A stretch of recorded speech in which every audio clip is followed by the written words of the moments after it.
Yeah, and welcome once again. We are here with the amazing Jack Ruch going over some awesome songwriting tips. And I actually have heard this type of thing before in one of my favorite songs by a guy named Ian Moore called Satisfied. And I've always been kind of curious why it worked the way it did. And when you started playing this chord progression, I'm like, there it is. There it is. So anyways, before we get into it, Jack is going to have a new course out called The Player's Perspective. It's awesome. It goes over this very thing. Killer rhythm playing, killer blues playing. You got tabs, tracks, all of that stuff. It's going to be some really cool ways to kind of expand a typical player's, almost like their theory and their understanding of how chord progressions work, and also ways to utilize that to become a better soloing player or rhythm player, or any of that kind of stuff. But before we get into it, make sure to subscribe. Jack has a great channel as well on YouTube, so make sure you check that out in the description links below. I'll leave everything down below. And if you want to support the cause, by all means, check out the links down below. Check out The Player's Perspective. And by the way, everyone's always going to ask. They always ask me what gear. What do you got in your hands right there? This is a 68 335. Whatever. And then some pedals on the floor. Wait, you can't just say some pedals on the floor. What are you playing through?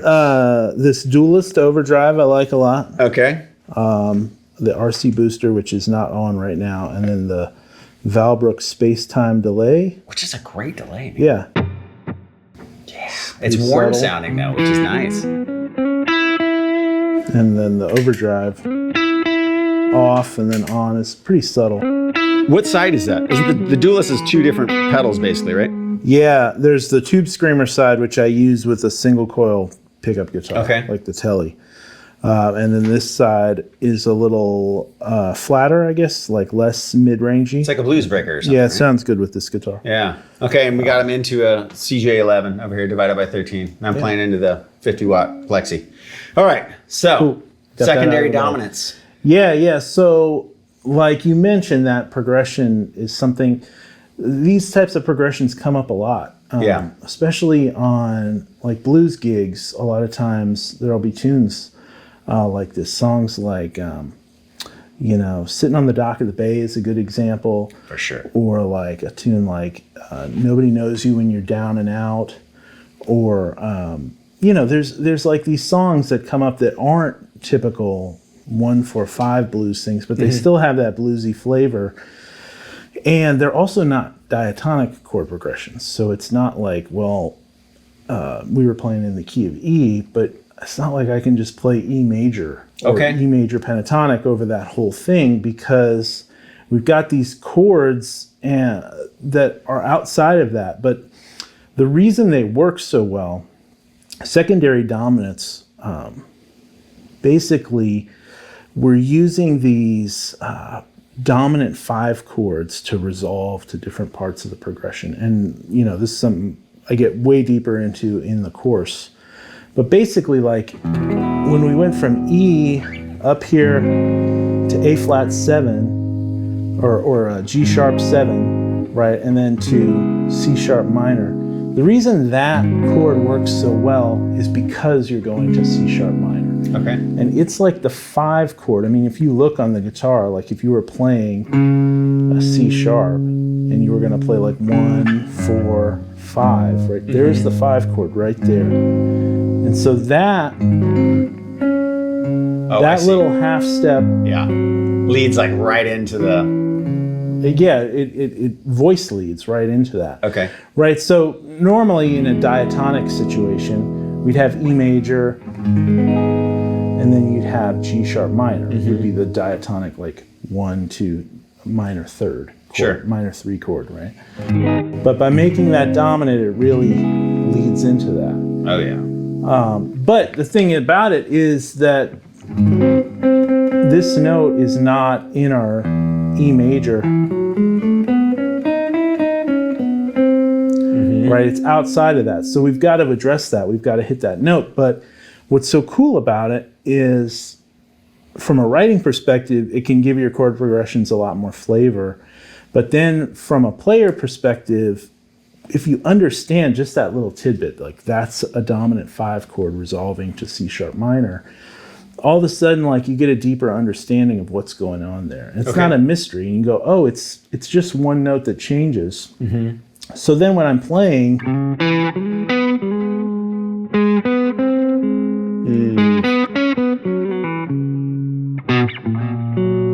Super R&B. yeah, it's just, it really simplifies things. So when I'm playing, if you play the chords, I'll show you how that one note changes, right? Okay. So play E. Okay.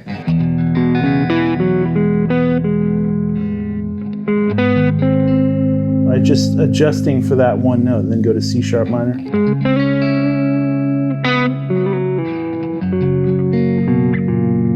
Oh, it happens there too, right? Yeah, Yeah. That's also a secondary dominant. So that's the funny. 2 chord, which normally would be a 2 minor, Okay. right? But in this progression, we go E major, G sharp 7, C sharp minor, F sharp 7, and then we also do the 2 chords. So you have these options if you're writing a chord progression, you have these different options for types of chords you can use in different spots in the progression, right? And when we do F sharp minor to B7 to E, that's what's called a 2-5-1, which is something we also go over in the course.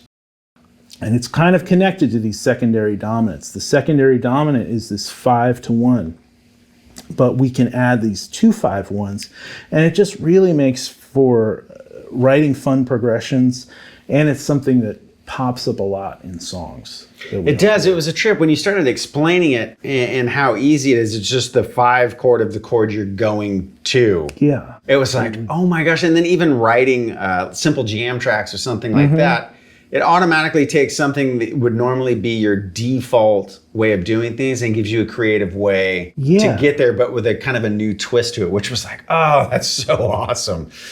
Yeah, I mean, if we take something really simple, like say G major, A minor, C major, G, something like that, we can make that, instead of playing A minor, we could play a secondary dominant, right? And then we get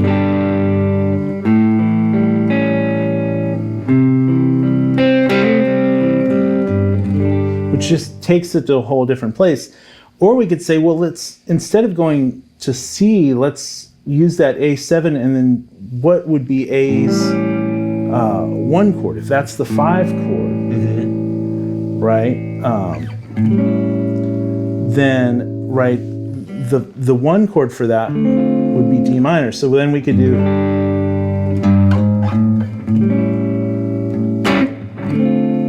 right? Or we could go to D7 if we wanted to. So we have all these different options.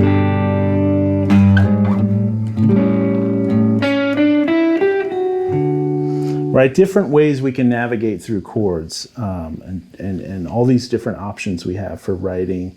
And then by understanding this, we can recognize it in songs. Yeah, which is crazy, because like when you think about songs, you know, I can think so many times in learning songs for cover bands or whatever, it's like, where did they even come up with that transition? But then as you explain it, I'm like, oh, there it is. Like, and the cool thing about the way you explain it is it's so clear on how to use it. It doesn't seem random anymore, you know, because it does, it's a very, like you're saying, a very familiar songwriting tool that I think everyone's going to recognize immediately anyways. Now, as far as the 2-5-1 piece of it, is it the same way? Is it? So there's 2 different types of 2-5-1s. There's basically a 2-5-1 is just a movement, right? You have some type of 2 chord going to what's always going to be a dominant 5 chord, and then resolving to the 1 chord. But the 1 chord could be any spot in the progression you're wanting to resolve to.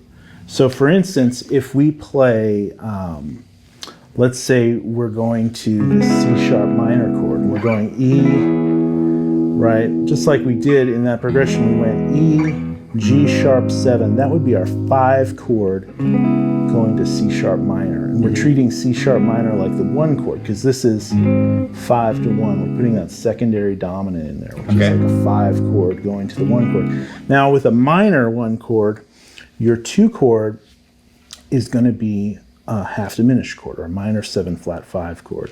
So in that case, it would be E flat, half diminished, to G sharp, to C sharp. So then you get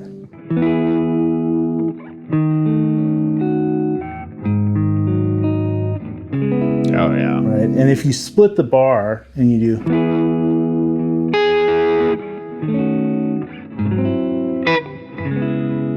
you get these really nice sounds, which you hear all the time in R&B tunes, right?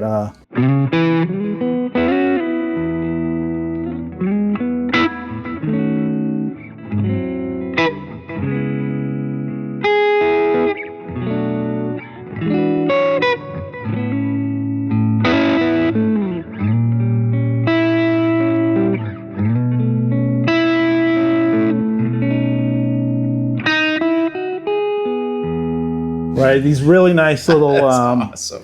movements that you can put in there, right? So that's a minor 2-5-1. Okay. And then I continued on and I showed kind of the major 2-5-1 right in there too. So the major 2-5-1 is where you're resolving to a major chord. And so what I did there was a 2-5-1 going to the 4 chord, which would be A in the key of E. Okay. So from C sharp minor, I went down B minor 7, right? That's the 2 chord of an A, right? If you go A up 1 to 2 would be B minor, and then E7 or E9 or whatever variation of an E7 you want to do, and then to A. All right, so just in that progression,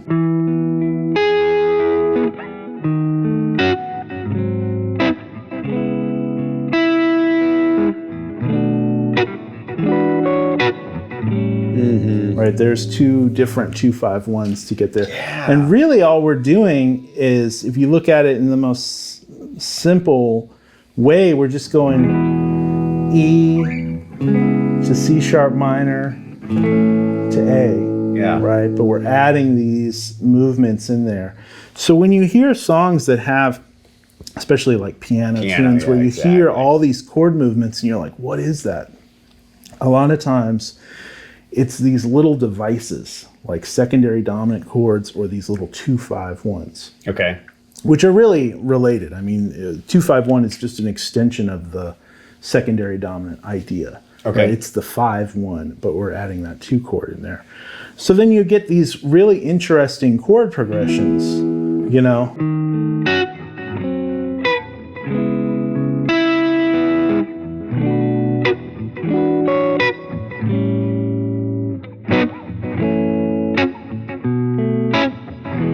Right, all these different things that you hear all the time in gospel and R&B type tunes. How do you play lead over those changes? So you just have to understand the notes that change in the chords, right? So E major to this, like D sharp half diminished, that's diatonic to E major. So I can play E major over those 2 chords. Okay. And then again, this chord, the diatonic version of that chord would be minor, right? So it's just the one note. So it's just this one note. So I just have to either kind of avoid that, or if I'm going to hit, I can't hit a regular B, right? Because that's the minor. I've got to hit this C note, right? If I'm going to hit it. Yeah, or the root of the 5th, right? Yeah, and then we're back to diatonic, right? And then here, this is not diatonic. We've got this note here, this D, which we've got to kind of either avoid or hit. And then we're really back to diatonic stuff again. So it's really just addressing those certain notes. So, you know.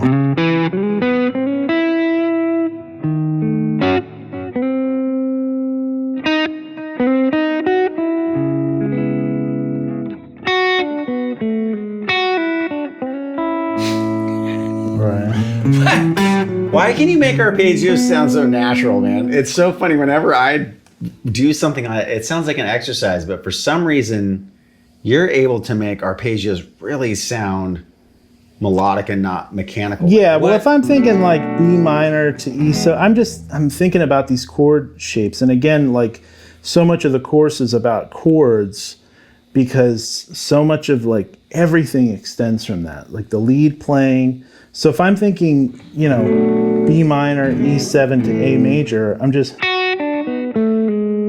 right, that's just right down to B minor, the chords. down to the third of that chord, right? Right, anything. Right, little things like that, right? So, little things, little movements like that. So.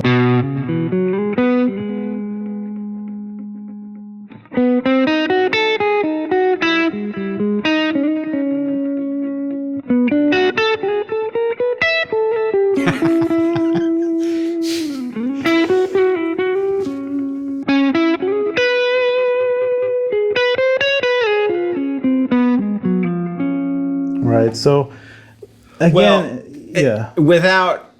See, what you did is perfect because you can hear the chord progression. Yeah. In your playing. Yeah. And I think that's something that a lot of people can't do, especially at the intermediate level. We're so, we may know the cage system and all that other stuff, but still, it's not, I don't know, there's something about the way that you're doing it where it's the combination of, the chord tones, the scale shapes, but also like weaving a melody that makes sense and leads from one chord into the other. Well, I'm telling you, it's all about visually seeing the chords and then hearing those chord tones in your ear, hearing those notes. But it starts by just visually seeing the chords and having a basic understanding of what's going on. Understanding that the diatonic chords of E major, the G sharp is going to be minor. And so when we have a secondary dominant, it's going from a minor 7 to a dominant 7. And the note that's changing is B going up to C. And just understanding that and going, okay, that's kind of an important note to target because it's really what's defining the quality of that chord. Right. That third is really making that G sharp 7 what it is. So maybe I want to hit that note in my solo. And by doing that,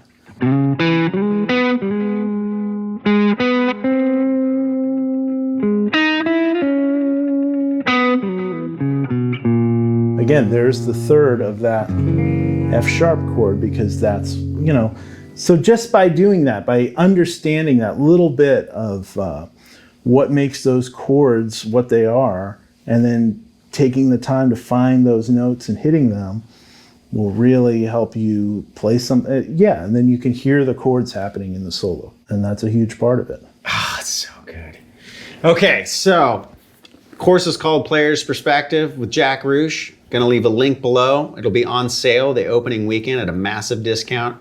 Such a good course. Like I said in the other video that we did, even my guy that, has done all my courses so far, he's like, man, this course is really, really good because it's a great next level. Like once you get a handle on some scales and how a normal chord progression works, it's that logical next step that I think that everybody kind of is afraid to go to, but it's made so easy to understand in this course that I think that everybody out there that's wanting to just, get away from just playing the typical blues, because he plays blues great, but like the melodies that you use and your ability to use arpeggios and chromatic lines with the blues, it just makes it a whole different ballgame. And it's like suddenly becomes way more melodic and not cliche blues anymore, And I think a lot of people, maybe they don't want to be shredders, but they want to have stuff that's melodic and memorable. This is an amazing course. He also plays a lot of rhythm on this too that we've tabbed out. So he's a great rhythm guitar. You got to sing one of these days. I don't think people realize he can sing really good too. He's one of those guys. But anyways, lots of rhythm, lots of lead, lots of stuff tabbed out, but a really good deep dive into how he thinks about playing guitar. Super awesome. as well as he's got a great Patreon. I'm a subscriber to his Patreon, so make sure you support Jack in that capacity if you can as well. This is just a really popular topic with Jack students, and we decided to really go deep on these 3 specific topics. There's really 4, but 3 that will be probably newer to most of us out there. And it's that critical next piece of putting it all together. And I think you guys would really, really love it. So we'll leave it in a link below. Again, it's going to be on sale this weekend. Also, Jack's links will be down there. Make sure to subscribe to his YouTube channel. Click the bell here as well. Got lots of stuff coming down the pike. So if you guys want to be informed on all the stuff that's happening with both of us, make sure you sign up and click the bell. Jack, I'm super pumped you did this. Thank you for coming in. Thank you, man. Thank you. Awesome course. Make sure you check it out. The link will also take you to kind of a trailer that'll tell you more about the course and what's in it and what you get and all that stuff as well. So you guys are amazing. Thank you so much for your continued support. We'll catch you next time.